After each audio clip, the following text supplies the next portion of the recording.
ઘણા દર્દીઓ એમ કહેતા હોય છે કે સર 20-25 વર્ષની ઉંમર છે, આમાં મારે હિપ રિપ્લેસમેન્ટ શા માટે કરાવવું?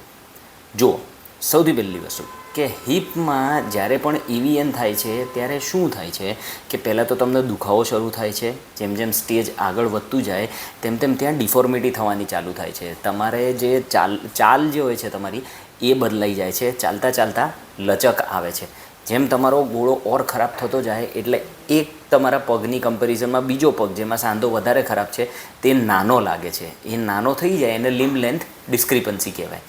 ત્રીજી વસ્તુ કે તમે લાંબો સમય માટે આ જ કન્ડિશનમાં રહો એટલે આજુબાજુના જે સ્નાયુ હોય છે, જે કુલાના સ્નાયુ હોય છે, ગ્લુટિયલ મસલ જે ચાલવા માટે ખૂબ જ ઇમ્પોર્ટન્ટ છે, તે સ્નાયુઓની પણ એટ્રોફી થવા માંડે છે.